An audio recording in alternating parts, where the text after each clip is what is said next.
Warahmatullahi wabarakatuh. Yang terhormat kepada Bapak Primaganda SPMSI sebagai dosen bimbing saya dan dosen penguji. Perkenalkan, nama saya Muhammad Farizal Sabila dengan NIM J3J217511 akan memaparkan hasil tugas akhir saya yang berjudul Peningkatan Penjualan Produk Nugget Ayam Menggunakan Proses Pasteurisasi Bahan Baku Telur pada PT XYZ Bogor. Lalu, di sini ada pembahasan latar belakang, yang pertama, yang kedua profil perusahaan dan sejarah perusahaan, dan yang ketiga hasil dan pembahasan. Yang pertama, latar belakang. Indonesia adalah negara yang memiliki jumlah penduduk yang banyak, bahkan menempati 5 besar penduduk terbanyak di dunia. Indonesia memiliki 34 provinsi, salah satu provinsi Indonesia yang memiliki populasi masyarakat terbesar adalah Provinsi Jawa Barat. Berdasarkan hasil kegiatan sensus penduduk 2020, diketahui penduduk sebanyak 48,27 juta jiwa. Tinggi penduduk di Jawa Barat menyebabkan meningkatnya kebutuhan pangan, salah satunya makan siap saji, yaitu frozen food. Frozen food adalah salah satu alternatif pangan bagi ketersediaan protein, baik itu protein hewani maupun protein nabati. Makanan beku atau frozen food saat ini sudah menjadi suatu tren dalam masyarakat perkotaan di Indonesia. Hal ini karena masyarakat menganggap frozen food adalah makanan olahan yang praktis, gampang dikonsumsi, dan mengandung nilai gizi. Contoh produk frozen food diantaranya seperti nugget, makanan bento seperti ekado, mini kekean, chicken katsu, dan dimsum. Bahan yang digunakan dalam proses pembuatan frozen food diantaranya tepung, telur, daging ayam, daging sapi, dan minyak. Telur merupakan salah satu bahan utama yang digunakan dalam pembuatan frozen food. Oleh karena itu, dalam pemilihan bahan baku telur harus baik dan berkualitas karena telur memiliki kandungan yang baik serta protein yang tinggi. Dapat dilihat pada tabel penjelasan mengenai kandungan gizi yang ada pada telur. Untuk mendapatkan gizi telur yang baik, harus melakukan penanganan pada telur. Salah satunya penanganan yang dapat dilakukan yaitu melalui proses pasteurisasi. Pasteurisasi adalah sebuah proses pemanasan makanan dengan tujuan membunuh organisme merugikan seperti bakteri protozoa, kapang, dan khamir, dan suatu proses untuk memperlambat pertumbuhan mikroba pada makanan. PT XYZ merupakan perusahaan frozen food di Jawa Barat. Salah satu produk olahan unggulan yang paling diminati oleh konsumen adalah nugget ayam. Dapat dilihat pada pie chart berikut. Nugget original sebanyak 50%, nugget rasa sebanyak 20%, sosis sebanyak 15%, dan bento sebanyak 15%. Yaitu merumuskan ide pengembangan bisnis pada perusahaan PT XYZ berupa peningkatan penjualan produk nugget ayam menggunakan proses pasteurisasi bahan baku telur. Yang kedua, merumuskan aspek finansial dan non-finansial pada ide kajian pengembangan bisnis. Identitas perusahaan. Nama perusahaan tersebut bernama PT XYZ dengan alamat perusahaan di Bukit Panorama Blok M nomor 9 Bogor. Lalu di sini ada profil perusahaan. Berawal dari keprihatinan seorang ibu akan sulitnya menemukan makanan sehat yang lezat, namun praktis saat disajikan. Tekad yang kuat untuk membantu para ibu lain, khususnya working mom, dalam memenuhi gizi buah hati, didasari dengan melahirkan PT XYZ bulan Juli 2015. Agar awet dan dapat tahan lama disimpan, serta praktis pada saat disajikan, teknik frozen food lah yang dipilih. Dimulai dari 5 varian nugget ayam, diolah secara higienis tanpa MSG, pengawet, dan bahan kimia lainnya yang berbahaya. Nama PT XYZ adalah nama yang diambil dari inisial huruf anak pertamanya dan kata kedua dari PT XYZ yang mengandung harapan untuk buah hati agar lahap makan. Dengan makan sehat yang dibuatnya, PT XYZ hadir sebagai kepanjang tanganan Bunda untuk menyajikan makanan sehat yang lezat namun praktis saat disajikan. Kini ribuan bunda telah terbantu dengan hadirnya PT XYZ. Lalu di sini ada organisasi dan manajemen perusahaan. Yang pertama ada founder. Founder PT XYZ ini Ibu Widianti Wulandari sendiri yang mengawasi tugas-tugas dari founders, seperti mengawasi sistem produksi dan mengawasi laporan keuangan pada PT XYZ. Lalu di sini ada co-founder oleh Bapak Darwadi yang bertugas dalam PT XYZ sebagai merancang pengembangan bisnis yang ada di perusahaan. Lalu di sini ada quality control oleh Erika Gusriani yang punya tanggung jawab untuk mengawasi produksi berjalan dengan lancar dan sesuai guidance, mengecek suhu freezer pagi, siang, dan sore setiap hari. membuat perencanaan produksi harian, merekap hasil produksi mingguan, merekap data produk reject harian, mingguan dan bulanan, membuat forecast produksi bulanan, membuat dan menyempurnakan guidance, mengisi sesi diskusi bulanan untuk produksi dan sesi diskusi gizi untuk admin. Lalu di bawahnya ada purchasing, yaitu oleh Nurhalina Syam yang bertugas mencatat pembelian, mengatur pengiriman, double check pesanan ketika akan dikirim, merekap pengeluaran belanja, membuat purchase order ke supplier, melakukan pengiriman ke stokis, dan mengantarkan pesanan ke ekspedisi, melakukan pembelian bahan baku. Lalu ada marketing. Di sini Herlina sebagai marketing yang bertugas untuk membuat editorial plan, memposting konten, merekap sales penjualan, membuat forecast target sales bulanan, meningkatkan reach Instagram dan TikTok, mencari dan memfollow endorse atau influencer. Lalu ada admin. Admin di sini ada admin itu Sri yang bertugas sebagai melayani konsumen via WhatsApp dan web, membuat invoice sesuai pesanan di aplikasi jurnal, memfollow up konsumen yang telah melakukan pembelian, merekap pemesanan, dan merekap database konsumen. Lalu ada kepala produksi Cahyani dan Wati bertugas sebagai memimpin jalannya produksi dengan guidance dan rencana produksi, bertanggung jawab atas kebersihan area produksi, menggiling adonan utama, merekap hasil aktual produksi harian, dan mengecek suhu produk jadi dan suhu pengukusan. Lalu di bawahnya ada asisten produksi untuk membantu tugasnya kepala produksi pada Petik Sejet ini oleh Susi, Erna, Anissa, Umar, Fitri, dan Sarah yang bertugas sebagai mengolah bahan, melakukan pengukusan, penggorengan, perebusan, mengemas sesuai dengan timbangan, dan sealing produk jadi. Lalu di bawahnya ada tim packer yang bertugas untuk mengemas, yang dibawa oleh Muksin sebagai tim packer pada PT XYZ, bertugas sebagai mengemas dan mencatat invoice dan melakukan stok opening harian. Lalu di bawahnya ada tim sealer yang tugasnya men-sealer dibawahi oleh Bapak Saipul. Lalu di sini ada sumber daya perusahaan. Yang pertama ada sumber daya fisik, ruang produksi, kantor, musola, mesin produksi, alat transportasi, toilet, gudang bahan baku, dapur kotor, peralatan penunjang lainnya. Dan sumber daya manusianya itu pada PT XYZ berasal dari warga setempat yang memiliki tenaga kerja sebanyak 23 orang. Lalu sumber daya keuangan pada PT XYZ ini berawal dari sumber modal pribadi dengan modal sebesar 1 juta. Saat ini modal yang dipakai berasal dari profit selama perusahaan berlangsung untuk membiayai kebutuhan produksi dan operasional perusahaan. Saat ini berasal dari pendapatan perusahaan seperti produk frozen food. Lalu di sini ada unit bisnis. Kegiatan produksi pada PT XYZ adalah penjualan produk olahan frozen food. Berikut menjelaskan macam-macam produk dan harga yang ditawarkan pada PT XYZ.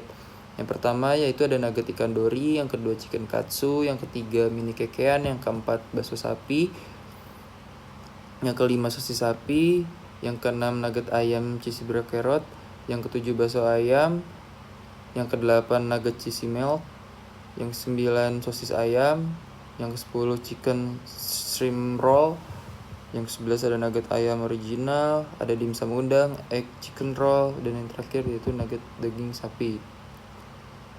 Lalu mekanisme pemasaran yang dilakukan oleh PT XYZ itu melalui online seperti website, e-commerce, digital marketing, dan WhatsApp. Setelah konsumen melakukan pembayaran dan pelunasan, admin customer service mencetak invoice yang akan diberikan kepada tim packer untuk segera dikemas agar langsung dikirim ke alamat konsumen. PT XYZ membuka gudang produksi di Jakarta Timur, Tangerang untuk stokis dan e-commerce agar lebih mempermudah konsumen membeli produk dari perusahaan. Makro dan mikro perusahaan. Dari aspek ekonomi, tingkat pertumbuhan ekonomi di Jawa Barat menurun di tahun 2020 terjadi akibat dampak COVID-19 yang menyebabkan penurunan aktivitas produksi di beberapa lapangan usaha di Jawa Barat. Lalu di sini ada faktor politik dan kebijakan pemerintah. Politik dan kebijakan pemerintah terdiri dari lembaga pemerintahan, undang-undang, peraturan perizinan, dan kebijakan pemerintah. Kebijakan yang berkaitan dengan perizinan UMKM. Frozen food merupakan kategori pangan olahan, sehingga pelaku UKM wajib memiliki izin edar yang dilakukan oleh Badan Pengawas Obat dan Makanan atau BPOM. Lalu di sini ada dari faktor sosial budaya, tingkat loyalitas konsumen tinggi terhadap produk frozen food. Yang kedua, tingkat minat masyarakat untuk menjadi agen. Yang ketiga, peminat sasi sapi cukup banyak. Lalu ada teknologi. Yang pertama, teknologi pengolahan menggunakan teknologi semi modern. Yang kedua, perkembangan teknologi digital marketing yang semakin pesat. Lalu ada ekologi, kondisi lingkungan yang sesuai untuk perusahaan pengolahan. Aplikasi mikro, dari aspek pesaing, ancamannya itu pesaing dapat memproduksi produk yang sama. Dari aspek pemasok, peluangnya itu kerjasama yang baik dengan pemasok. Dari aspek pelanggan, peluangnya itu pelanggan berasal dari 32 kota di Indonesia. Dari aspek pendatang, ancamannya itu pendatang baru dengan produk sejenis. Dari aspek produk substitusi, ancaman itu harga produk substitusi yang lebih murah. Pertama, analisis faktor internal perusahaan. Analisis lingkungan internal adalah proses di mana perencanaan strategi mengkaji faktor-faktor internal perusahaan untuk menentukan di mana perusahaan memiliki kelemahan dan kekuatan sehingga dapat mengolah peluang secara efektif dalam menghadapi ancaman yang terdapat dalam lingkungan perusahaan. Lingkungan internal berupa aspek pemasaran, produksi, manajemen sumber daya manusia, dan aspek keuangan. Yang pertama ada aspek pemasaran, yang kedua aspek produksi, yang ketiga aspek manajemen, yang keempat aspek sumber daya manusia, yang kelima aspek kolaborasi, yang keenam aspek keuangan. Internal perusahaan. Dari aspek pemasaran, kekuatan yang pertama yaitu lokasi usaha strategis, yang kedua mempunyai hubungan kerjasama dengan UMKM sejenis dan retail atau agen. Kelemahannya itu yang pertama belum bekerjasama dengan jasa ekspedisi yang menyediakan pengiriman keluar pulau.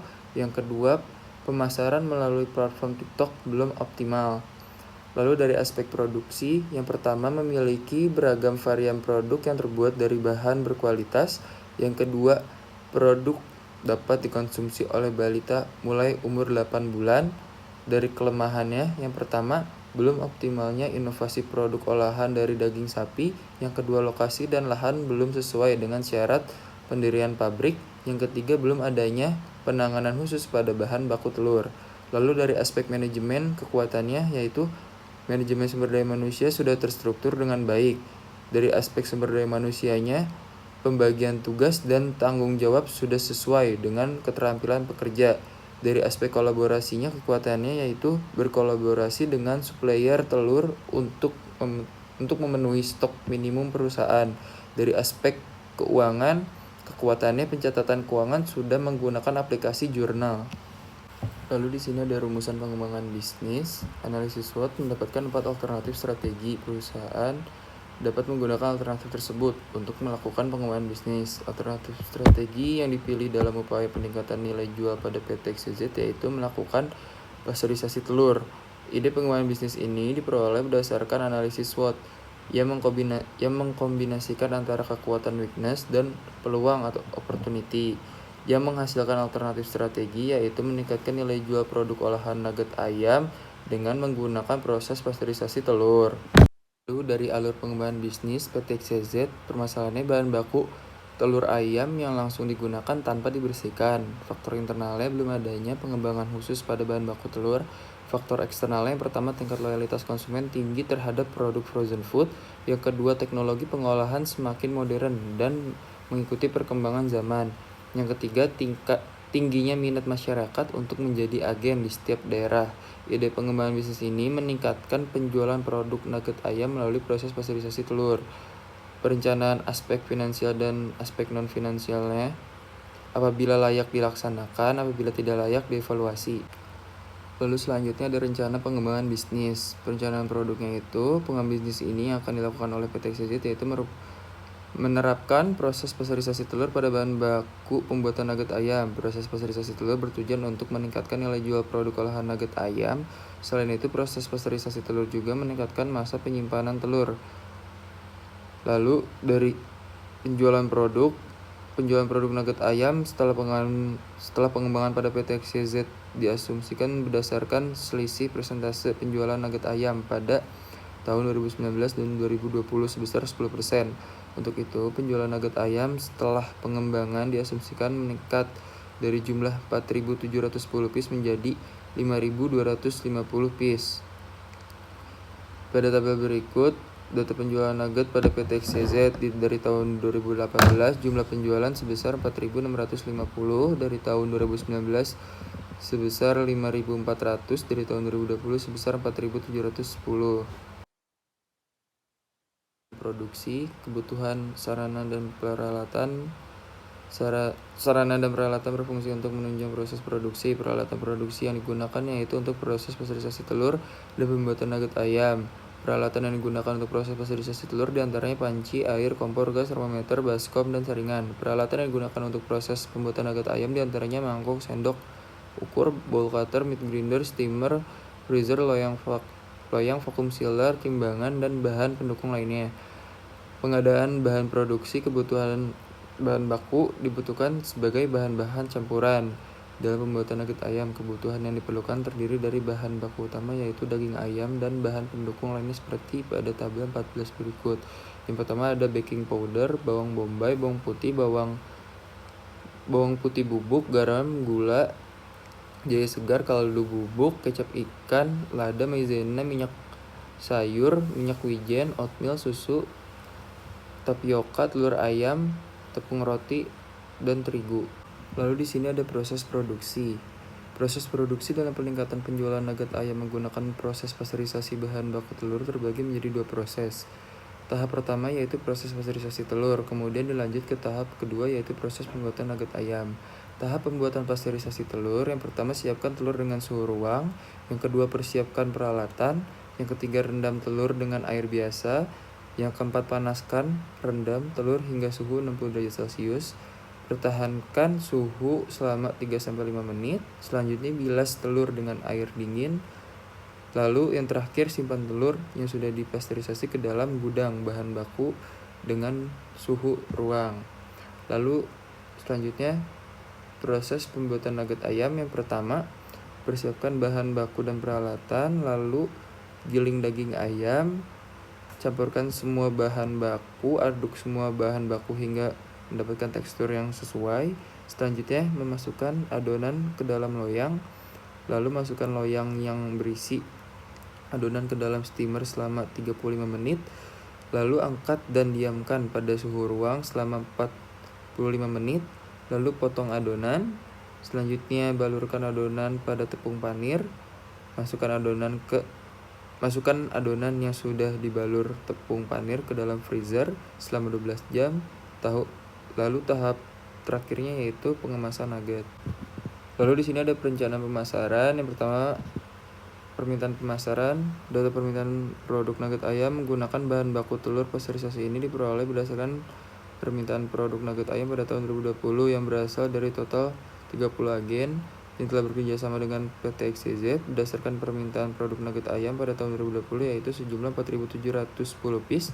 Lalu yang kedua strategi pemasaran atau STP yaitu segmentasi targeting positioning yang akan dilakukan dalam perencanaan ide pengembangan bisnis ini adalah sebagai berikut. Yang pertama segmentasi pasar, yang kedua target pasar, targeting, yang ketiga posisi pasar, positioning.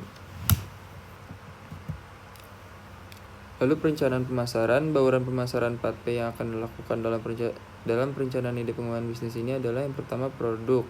Produk yang ditawarkan adalah nugget ayam dengan berat bersih 250 gram yang berbahan baku telur pasteurisasi. Lalu yang kedua, harga yang ditetapkan untuk penjualan produk nugget ayam dengan proses telur pasteurisasi adalah sebesar 30.500. Angka tersebut dihasilkan dari penjumlahan harga pokok produksi HPP sebesar Rp21.409 dengan markup sebesar 42%. Ini dipertimbangkan berdasarkan harga produk pesaing yang memiliki harga di atas rata-rata 35.000. Lalu yang ketiga, tempat. PT XYZ beralokasi di Bukit Panorama, Blok M nomor 9, Kota Bogor, Jawa Barat. Lalu yang keempat, promosi. Perusahaan melakukan promosi melalui akun media sosial seperti Instagram, Shopee, Tokopedia, dan TikTok. Milik perusahaan dengan username @ptxyz.id. Akun Instagram ini digunakan untuk promosi, pemberian informasi mengenai varian terbaru PT XYZ, dan informasi mengenai promo-promo menarik. Organisasi dan manajemen. Dalam perencanaan organisasi, manajemen, dan sumber daya manusia yang berhubungan dengan kajian pengembangan bisnis ini adalah bagian produksi dan quality control. Tugas dari bagian produksi yaitu menangani proses pasteurisasi telur dan proses pembuatan nugget, sedangkan dari bagian quality control yaitu mengawasi mutu produk yang akan dipasarkan.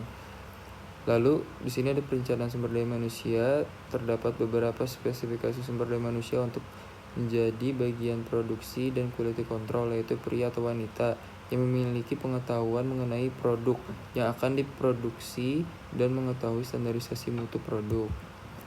Lalu ada perencanaan kolaborasi. Perusahaan melakukan kolaborasi atau kerjasama dengan beberapa produsen yang berada di kawasan Kota Bogor, diantaranya produsen telur ayam, produsen daging ayam, dan agen bahan baku produksi. Lalu perencanaan finansial pada pengembangan bisnis ini meningkatkan nilai jual produk olahan nugget ayam menggunakan proses pasteurisasi telur, menggunakan asumsi-asumsi sesuai dengan kondisi yang terjadi berdasarkan asumsi-asumsi dan rincian analisis finansial pengembangan bisnis sebagai berikut. Yang pertama ada biaya operasional, yang kedua penerimaan, yang ketiga analisis rasio, yang keempat analisis laba dan rugi. Lalu di sini ada biaya operasional. Keterangan dari total biaya tetap sebelumnya itu sebesar Rp85.245.942 dan setelahnya Rp87.465.942. Total biaya variabel sebelumnya sebesar Rp26.121.030 dan setelahnya itu sebesar Rp24.933.330. Biaya operasional sebelumnya itu sebesar Rp111.366.972 dan setelahnya itu Rp112.399.272. Lalu di sini ada penerimaan. Keterangan jumlah produk per piece-nya itu sebelumnya sebanyak 4.710 dan setelahnya itu 5.250. Harga produknya itu 30.500 dan setelahnya itu 30.400. Lalu total penerimaannya sebelumnya itu Rp143.655.000 dan setelahnya itu Rp160.125.000. Lalu analisis RC rasio sebelum dan sesudahnya itu yang sebelumnya sebesar 1,29 dan sesudahnya sebesar 1,42. Lalu di sini ada analisis laba rugi. Dari pendapatan sebelumnya itu sebesar Rp143.655.000 dan sesudahnya Rp160.125.000. Lalu biaya tetapnya sebelumnya itu Rp87.455.942 dan sesudahnya itu Rp87.465.942. Biaya variabelnya itu sebelumnya sebesar Rp26.121.030 dan sesudahnya Rp24.933.330. Total biaya sebelumnya itu sebesar Rp111.366.972 dan sesudahnya sebesar Rp112.399.272. EBIT-nya sebelum itu sebesar Rp32.288.028. dan sesudahnya 47.725 ribu maaf 47.725.728 rupiah, dan EBT sebelum sebesar 32.288.028 rupiah, dan sesudahnya 48.725.728 rupiah, dan PBB-nya itu sebelumnya itu sebesar 1.515.417 rupiah, dan sesudahnya itu sebesar 1.515.413 rupiah. Ayatnya itu sebelumnya itu 27.176.615 rupiah, dan sesudahnya 46.210.315 rupiah, dan RC rasio sebelumnya itu sebesar 1,29 dan sesudahnya itu 1,42. Lalu tahapan pengembangan bisnis. Dalam membuat tahapan pengembangan bisnis ini, nilai jual produk olahan nugget ayam menggunakan proses pasteurisasi telur akan menggunakan project scheduling sebagai suatu aktivitas yang saling berkaitan yang harus dilakukan dengan urutan tertentu. Tujuan dari Critical Path Method ini atau CPM yaitu untuk membantu para manajer dalam hal perencanaan, penjadwalan, dan pengontrolan proyek menurut Sitepu Dem Sembayang 2019. Nah, lalu di sini ada aktivitas yang pertama, identifikasi pengembangan bisnis. Aktivitas yang mendahulinya itu waktu dan harinya selama 10 hari. Analisis strateginya itu A, dan waktunya itu selama 7 hari. Perencanaan produksinya itu aktivitas yang mendahulinya itu A, B, waktunya itu 10 hari. Dan perencanaan pemasarannya itu aktivitas yang mendahulinya C, waktunya itu 5 hari. Perencanaan finansial CD, waktunya itu 7 hari. Pengadaan peralatan dan bahan baku itu E, waktunya 3 hari. Proses produksi EF, waktunya itu 2 hari. Pendistribusian produk G, waktu harinya itu 3 hari. Tahapan pengembangan bisnis. Tabel di atas menunjukkan bahwa ada beberapa kegiatan yang tidak dapat dilakukan jika kegiatan lain yang dipersyaratkan belum selesai. Seperti pada beberapa kegiatan, yaitu kegiatan B yang mendahului adalah aktivitas A, dan kegiatan C yang mendahului adalah A dan B dapat diperjelas dengan 9 tahap berikut: identifikasi masalah, analisis strategi, perencanaan produksi, perencanaan pemasaran, perencanaan finansial, pengadaan peralatan dan bahan baku, proses produksi, pendistribusian produk, lalu evaluasi. Lalu tahap pengembangan bisnis selanjutnya yaitu hasil dari perhitungan. Untuk tahapan pengembangan bisnis menggunakan metode Program Evaluation and Review Technique dan CPM Critical Path Method pada aplikasi software POM QM for Windows dapat dilakukan selama 49 hari kerja. Hasil PERT atau CPM pada tahap pengembangan bisnis dapat dilihat pada tabel berikut,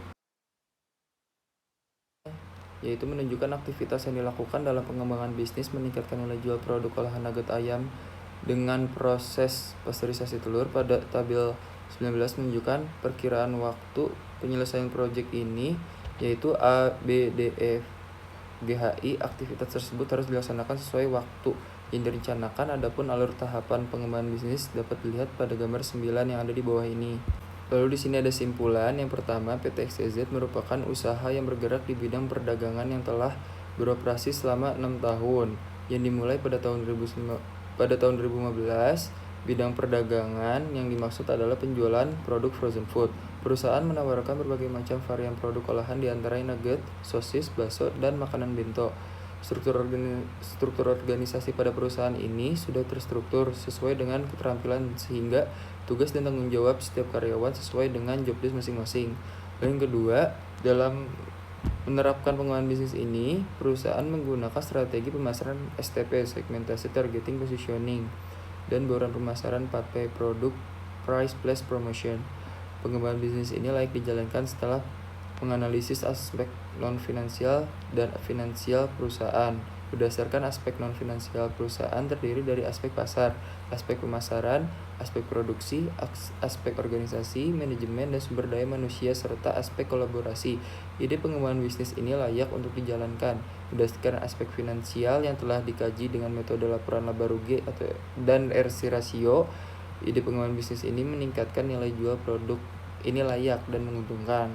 Setelah pengembangan bisnis ini mendapatkan keuntungan bersih sebesar Rp46.210.315 dan terjadi peningkatan pendapatan dibandingkan sebelum pengembangan sebesar Rp16.470.000, maka pengembangan bisnis ini layak untuk dijalankan. Memiliki RC rasio sebesar 1,42 rupiah atau lebih dari 1, yang berarti setiap biaya yang dikeluarkan oleh perusahaan sebesar Rp1 akan mendapatkan penerimaan sebesar Rp1,42. Lalu saran berdasarkan identifikasi pengembangan bisnis perusahaan dengan meningkatkan nilai jual produk olahan nugget ayam menggunakan proses pasteurisasi telur, layak dan menguntungkan. Dalam menjalankan pengembangan bisnis ini, perusahaan harus menjaga hubungan baik dengan para produsen. Selain itu, perusahaan harus menjaga kualitas dan mutu produk agar konsumen tetap percaya, dan dalam proses produksi harus Terima kasih menjaga atas kebersihan dan perhatiannya. Mohon kualitas maaf bila ada bahan baku. kekurangan dan kesalahan. Wassalamualaikum warahmatullahi wabarakatuh.